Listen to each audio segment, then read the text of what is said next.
Today in Cannabis News, the Ohio State Senate president declares that he will act as a roadblock to passing statewide cannabis legalization. A U.S. IRS official stirs confusion after indicating that cannabis purchases may be tax-deductible. And a U.S. representative said he's confident that the 6 times the charm for passing a federal cannabis banking services reform bill. It's Tuesday, February 15th, and this is your Trichomes Morning Buzz. Broadcasting live from the Trichomes.com studios in Southern California. It's time for your Morning Buzz. We bring you late-breaking news that keeps you up to date with what's happening in the cannabis industry. First up, among the most prominent lawmakers in the state legislature, Ohio Senate President Matt Huffman recently told the media that he will not support a pathway to statewide adult-use cannabis legalization. "I don't want anybody to understand my position," Senator Huffman asserted, as reported by the Columbus Dispatch.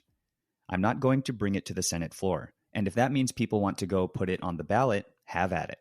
State authorities concluded last month that campaigners had garnered sufficient signatures to force the state legislature to examine an adult-use cannabis proposal they sponsored. If legislators do not advance it within the next few months, the Coalition to Regulate Marijuana Like Alcohol could collect the same amount of signatures to put the matter on the November 2022 ballot. The State House Majority Leader has told the press that he doesn't believe an adult-use proposal would succeed, and that if it does, Governor Mike DeWine will reject it. The possibility of veto, along with political party resistance, creates a massive hurdle for the proposal's passage in the legislature. If adult-use cannabis is to be legalized, it will almost certainly happen through a signature campaign. The Coalition to Regulate Marijuana Like Alcohol would have to resubmit signatures up to 125 days prior to the November 2022 elections, which would be July 6th. Next up, following national taxpayer advocate Aaron Collins of the U.S. Internal Revenue Service being questioned regarding the tax option for medical cannabis purchases in a recent conversation with C-SPAN's Washington Journal, a level of controversy was stirred.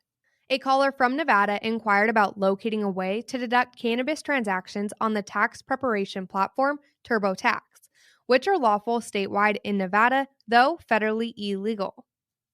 "Unless you're saying it's a medical deduction," Collins said, she would plead ignorance on the marijuana matter.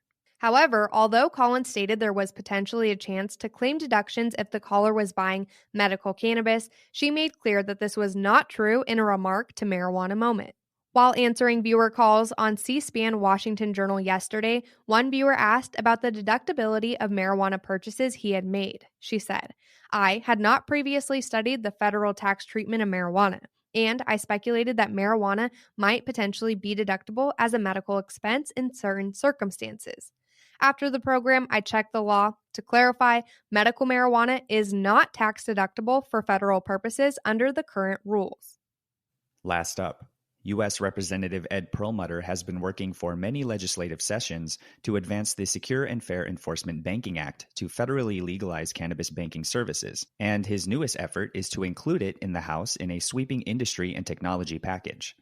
Representative Perlmutter said he's confident the Senate will actually consider the matter this time. Perlmutter addressed the possibilities of his bill, which has since passed the House 6 times in various iterations, during a recent discussion with Yahoo Finance. Despite Senate leaders' insistence on initially passing broad federal cannabis policy reform, he believes there are still options to promote his bipartisan piecemeal proposal. "Every House Democrat and at least half the Republicans have supported safe banking, and I am confident that the Senate will take it up," Perlmutter said. Perlmutter acknowledged that Senate Majority Leader Chuck Schumer and his peers are favoring a widespread federal decriminalization bill that they intend to officially submit in April, though he questioned whether they have the votes to get something of that magnitude through the Senate, which has not even had a hearing really on marijuana in 50-plus years. That was today's Buzz. Thanks for listening. For more cannabis news and insights from industry professionals and a place to discuss these stories and others, visit trichomes.com.